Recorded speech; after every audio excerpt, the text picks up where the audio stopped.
सो बच्चों, good day. Units and measurement का ये आज का हमारा आखिरी lecture. In the last lecture you have learned measurement of length, जिसमें हमने पैरेलैक्स मेथड पढ़ा। आज हम लोग देखने वाले हैं मेजरमेंट ऑफ मास और मेजरमेंट ऑफ टाइम और कुछ न्यूमेरिकल्स करेंगे। बच्चों, अगर आपको इसके पहले के लेक्चर्स देखने हैं तो उसकी मैं लिंक डिस्क्रिप्शन बॉक्स में डाल दूंगा, कृपया वहां से देख लीजिए और अगर आपको अच्छा लगे तो लाइक कीजिए। Thank you very much. Let's begin children. तो जैसे मैंने आपको बोला, chapter number 1 units and measurement, जिसके अंदर हमारा सबसे बड़ा जो टॉपिक था वो है एरर्स और डायमेंशंस। बट एनीवे हम एक सब टॉपिक देख रहे हैं आज और वो है measurement of mass. So children, old जो मेथड था मेजरमेंट ऑफ मास, उसके लिए हम लोग एक सिलेंडर यूज करते थे जो इरिडियम का बना होता था, जिसको हम वैक्यूम में रखते थे। देखो, कोशिश यही थी इस वैक्यूम में हम एक इरिडियम मेटल का सिलेंडर रखें और जिसका मास 1 kg हो। तो मेजरमेंट ऑफ मास के लिए हम ये इरिडियम का स्टैंडर्ड मानते थे। इसको हम लोग STANDARD स्टैंडर्ड 1 kg मास हम मानते थे। यस, तो इंटरनेशनल ब्यूरो जो है हमारा, जो वेट्स बनाता है, वो इंटरनेशनल ब्यूरो के हिसाब से ये था हमारा इरिडियम का सिलेंडर। यस, इसकी मैं इमेज आपको दिखा दूंगा ये कैसे दिखता है एक्चुअल में। इरिडियम सिलेंडर जो स्टैंडर्ड 1 kg, ये हम मानते थे पुराना। लेकिन हमने scientist found that this iridium cylinder जो है वुड अट्रैक्ट सम पार्टिकल्स। इसको हम कितना भी सेफ रखें तो भी ये कुछ पार्टिकल्स अट्रैक्ट हो रहा था। अब इंटरनेशनल लेवल पर बच्चों, इसका मास 1 kg में थोड़ा भी अगर मिलीग्राम भी अगर चेंज होता है तो वो अच्छा नहीं होगा। और इसीलिए इन 2019 में उन्होंने मेजरमेंट ऑफ मास में जो स्टैंडर्ड 1 kg मास है, इसको चेंज कर दिया। उसका डेफिनेशन उन्होंने चेंज कर दिया। तो ये जो 1 kg ये चेंज हो गया। अब देखते हैं क्या चेंजेस किए उन्होंने। तो उन्होंने इलेक्ट्रिक करंट से 1 kg डिफाइन किया। अब ये क्या है सर, देख लीजिए। तो ये समझ लीजिए एक बैलेंस हम लोग बना लेते हैं। बैलेंस है,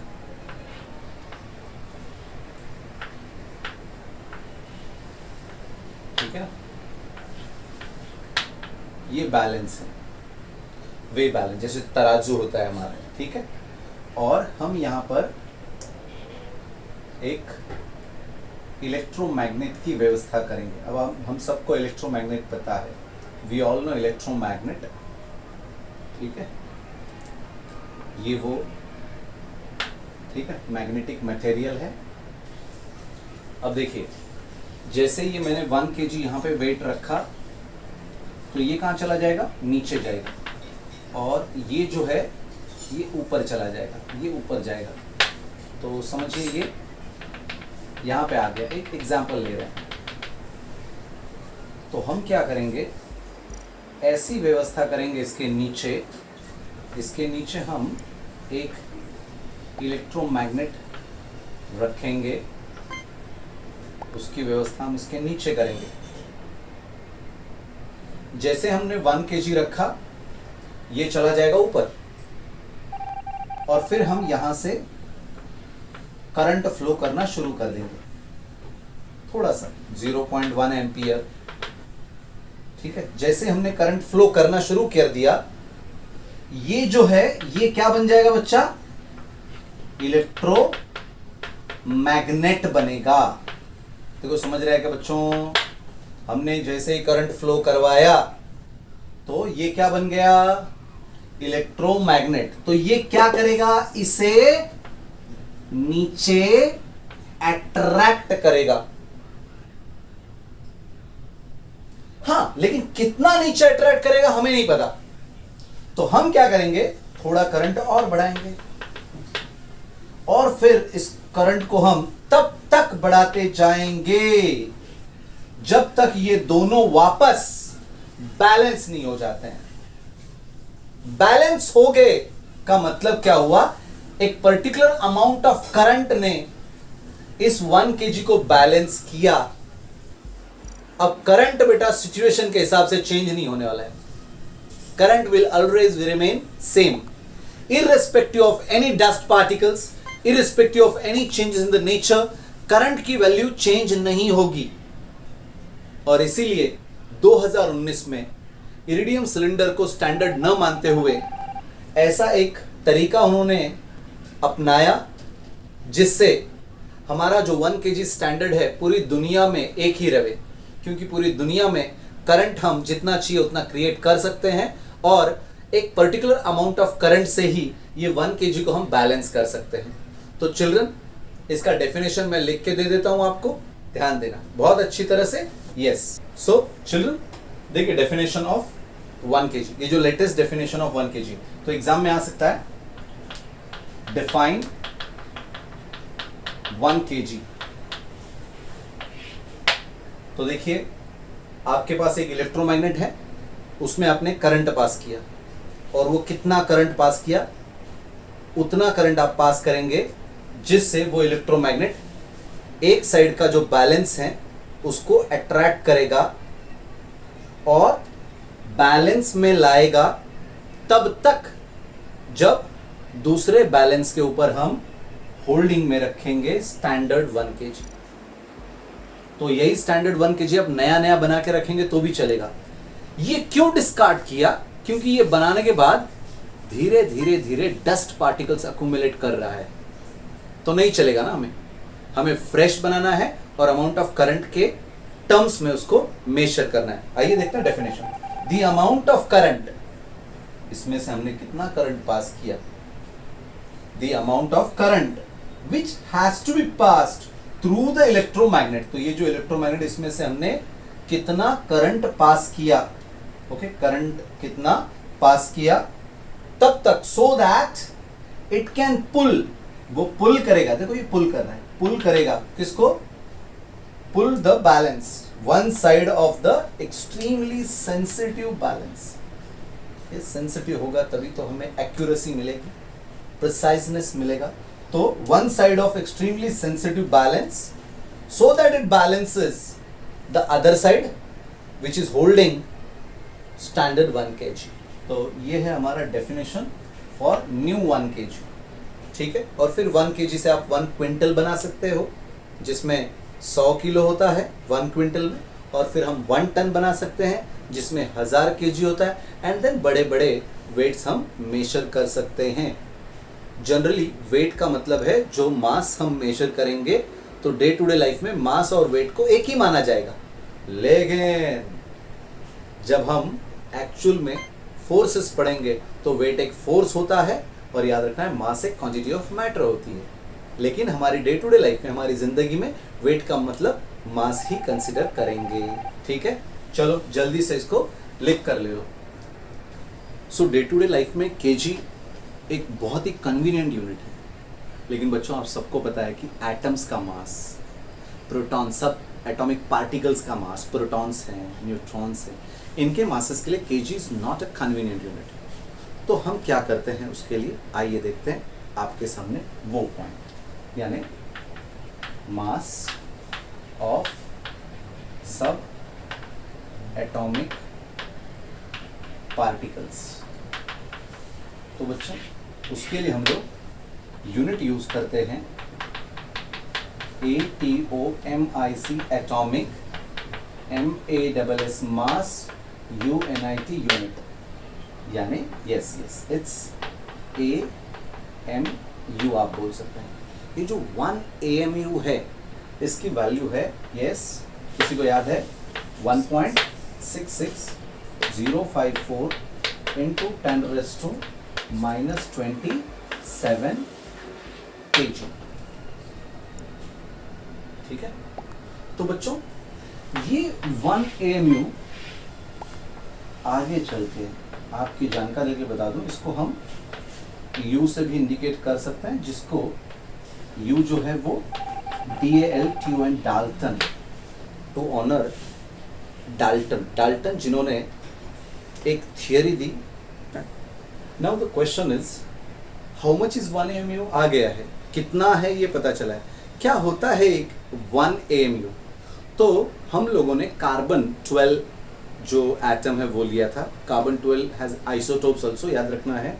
तो एक्टिव और हमारा जो रेगुलर है कार्बन है जो इनएक्टिव होता है, यानी रेडियो एक्टिव नहीं होता है, यानी नॉर्मल एलिमेंट जो कार्बन है उसको लेना है। तो कार्बन तो 12 है उसके पास, 12 यानी 6 प्रोटॉन्स और 6 न्यूट्रॉन्स हैं, तो 6 + 6 हो जाएंगे 12 AMU। लेकिन हमें कितना 1 AMU डिफाइन करना है, तो 1 AMU इज दी 1/12, बरोबर है ना। अगर वो उसके पास 12 डाल्टन्स हैं, 12 AMU है, तो 1 AMU will be 1/12 mass of carbon 12 atom in its ground state। कैसा स्टेट में है वो? ग्राउंड स्टेट में है, यानी रेडियो एक्टिव नहीं है, याद रखना है। तो हमें वो कार्बन चाहिए जो हमारे रेगुलर यूज में है, दैट कार्बन वी वांट। जैसे हम लोग कोई लकड़ी जला देते हैं तो जो मिलता है वो क्या है? कार्बन है। हम लोगों ने कागज जला दिया, जो ब्लैक मिला वो क्या है? कार्बन है, और वो हमारा नॉर्मल रेगुलर कार्बन है बच्चों। Yes, it is always in ground state. Okay, so what is 1 AMU? Define 1 AMU exam में आएगा, DEFINE, डिफाइन 1 AMU। तो डेफिनेशन ऑफ 1 AMU याद रखना है, 1 AMU is the 1/12 mass of carbon 12 atom in its ground state. इसको कुछ books में unexcited state भी कहते हैं। ओके, तो इस तरह से हम proton, neutron and electron masses can be confirmed और can be found, यानी हम उनका मास फाइंड आउट कर सकते हैं आसान तरीके से। तो बच्चों याद रखना है, mass of sub atomic particles is expressed in terms of a new unit, atomic mass unit. ये बहुत ही स्मॉल है, 1 AMU is equal to, exam में आ सकता है MCQ के लिए, आपको याद रखना है। Yes, 1 AMU is also called as 1 Dalton, याद रखना है। डाल्टन का सिंबल U है, और 1 AMU क्या होता है? तो it is 1/12 mass of carbon 12 atom in its ground state. Okay, ठीक है, चलो याद रख लो। सो मेजरमेंट ऑफ टाइम, बच्चों मेजरमेंट ऑफ मास हो चुका है, मेजरमेंट ऑफ टाइम में जाते हैं। आप सबको पता है इसका SI unit, yes it's very easy. बाकी सारे SI यूनिट्स अलग अलग हो जाते हैं, लेकिन इसका सेकंड है, यस। अब आइए देखते हैं, हम मीन सोलार डे भी देखते हैं। मीन सोलार डे ये क्या होता है बताओ? तो टाइम इंटरवल है, ये समय है फ्रॉम आज की नून यानी दोपहर के 12, so time interval between 1 noon to another, या फिर नेक्स्ट नून आप बोल सकते हैं, है ना। तो that is mean solar day will be equal to, बताइए मीन सोलार डे कितना होगा फिर? Time interval from 1 noon to next noon, आज के दोपहर के 12 बजे से लेकर कल के दोपहर के 12 बजे तक। तो 12 से लेकर रात के 12 घंटे हो गए, रात के 12 से अगले दिन के 12 और 12 घंटे, तो 12 + 12 24 आवर्स हो जाएंगे। एम आई राइट? तो हम लोग 24 आवर्स ना चलेगा, क्योंकि hours is not the SI unit. SI unit क्या है? सेकंड है। तो चलो कन्वर्ट करो, तो 24 इंटू एक घंटे में कितने मिनट होते हैं? 60 मिनट। मिनट को भी सेकंड करो तो 60, ये कुल मिला के टोटल हो गए सेकंड। इसको मल्टीप्लाई करो तो आपको मिलेगा 86400 सेकंड मिलेंगे। आप चेक कर सकते हो। तो मीन सोलर डे में कितने सेकंड होते हैं? 86,400 seconds. Okay, now listen to me what I am saying. ये है मीन सोलर डे। अब देखना मैं क्या करने वाला हूं, ये सिर्फ सेकंड रखना है मुझे। If I want to put it only 1 second, तो ये होगा yes dividing both sides by 86400। तो डिवाइड कर दूं तो क्या होगा? Mean solar day divided by 86400 is equal to 86400 divided by 86400 second. अब आपको लगेगा क्यों किया? जरा देखना, देखो मजा। Can I cancel this? Yes, ये कैंसिल हो जाएगा। तो क्या बचेगा? इफ आई कैंसिल दिस क्या बचेगा? ऑफ कोर्स 1 बचेगा सर। तो ये हो गया 1s। 1s मतलब क्या हो गया? 1 सेकंड। 1 सेकंड कितना होता है? So 1 second is equal to this. What is this? Let's write it properly. 1/86400 बटा का मतलब अपॉन बेटा, तो it is 1864000th part of mean SOLAR solar day. So this is the definition of 1 second. तो ये बहुत पुराना डेफिनेशन है बच्चों। पुराने जमाने में 1 सेकंड यानी कितना? तो जो पूरा सोलर डे है उसका कितवा पार्ट? 86400th part. तो इतना यानी जो भी पार्ट है 24 आवर्स है, उसको हम डिवाइड करेंगे 86400 से, और फिर ऑफ कोर्स जो आएगा वो हो जाएगा 1 सेकंड। ये लेकिन देखो मीन सोलर डे जो है, mean solar day is not constant. कैसे कांस्टेंट होएगा भाई? नहीं, कभी 24 का हो सकता है, 24 आवर्स का हो सकता है, कभी थोड़ा ज्यादा कभी कम। क्यों not constant? Due to variation, बदलाव, variation in the rotational speed of earth. Yes, so due to variation in the rotational speed of the earth, mean solar day is not constant. तो ये जो यूनिट था पुराना वो अब नहीं चलता है। चलिए देखते हैं मॉडर्न यूनिट, यानी लेटेस्ट डेफिनेशन ऑफ 1 सेकेंड कैसे करते हैं हम लोग। तो लेटेस्ट या मॉडर्न यूनिट आप बोल सकते हैं, मॉडर्न यूनिट या मॉडर्न डेफिनेशन। तो बच्चों जो लेटेस्ट घड़ियां हैं, ऑफ कोर्स जो इंटरनेशनल वॉच हम जिसे कहते हैं, हमारे हाथ की घड़ी नहीं, वो तो कोई भी यूज कर सकते हैं, अलग अलग brands. No, I am talking about a countries watch. जो कंट्री का वॉच होता है उसे हम CESIUM, caesium atomic clock, yes it's atomic clock. वो जो क्लॉक होता है उसके अंदर सीजियम नाम का एक रेडियो एक्टिव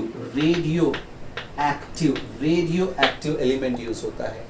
रेडियो एक्टिव का मतलब ये जो एलिमेंट्स होते हैं ये नॉर्मली अगर आप देखेंगे उन्हें तो आपको दिखेगा कुछ नहीं, लेकिन उसके अंदर से अल्फा, बीटा और गामा नाम के रेडिएशंस निकलते हैं। जैसे रेडियम चमकता है वैसे इनके अंदर से अल्फा, बीटा, गामा रेडिएशंस निकलते हैं। लेकिन याद रखना ये आपकी नेकेड आंखों को नहीं दिखेंगे, लेकिन साइंटिस्ट लोगों ने फाइंड आउट किया है। यूरेनियम ले लो, थोरियम ले लो, रेडियम ले लो, सीजियम ले लो, ये सारे के सारे रेडियो एक्टिव एलिमेंट्स हैं। जबकि आयन जो है non radio active, gold non radio active, silver non radio active, ये रेडियो एक्टिव है। अब सर इनका क्या? यस चिल्ड्रन, ये जो सीजियम एटॉमिक क्लॉक है, इस एटॉमिक क्लॉक में हम सीजियम नाम का एक रेडियो एक्टिव एलिमेंट यूज करेंगे। ये एलिमेंट क्या करेगा, continuously alpha beta gamma radiations बाहर फेंकेगा।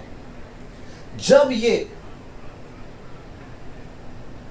कितने बेटा, कुछ आइडिया है, 9132 ऐसा कुछ है नंबर, 9132610770। जरा एक बार चेक करो नंबर, कुछ गलत नंबर लिख दिया मैंने, कैंसिल करो, पॉज करो। हाँ आप लोग बेटा जरा भी ध्यान। तो ये जो सीजियम एटॉमिक क्लॉक है, इसमें सीजियम रेडिएशंस बाहर फेंकेगा।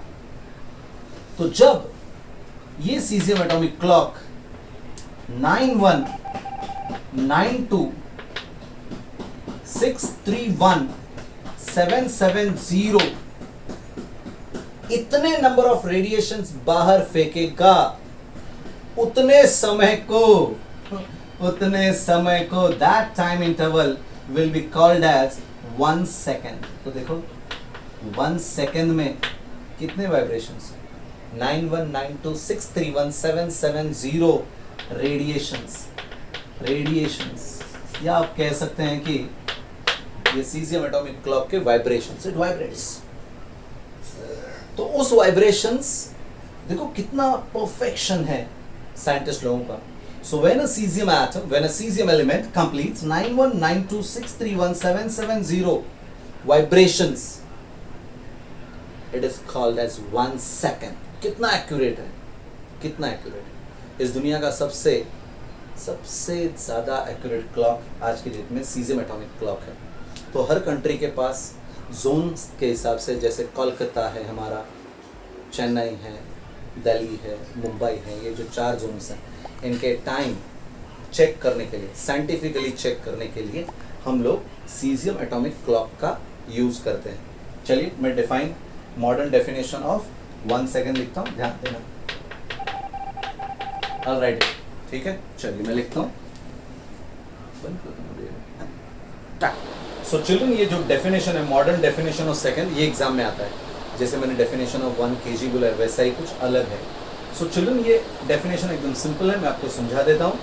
सीजियम एटॉमिक क्लॉक है, सीजियम क्या करता है, अल्फा बीटा गामा रेडिएशंस बाहर फेंकता है, और वो अगर वो समय 1 सेकेंड होगा, जितने समय में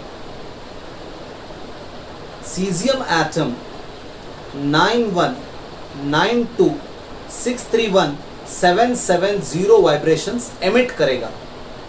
जस्ट इमेजिन करो, किसी एलिमेंट में से अगर इतने सारे रेडिएशंस एमिट होते हैं तो डेफिनेटली उसका स्टेट ही चेंज हो जाएगा ना, उसका जो स्टेट है वो बदल जाएगा। और इसीलिए हमने देखो यहाँ पे एक डेफिनेशन लिखा है, ट्रांजिशन, यानी to move from one point to another.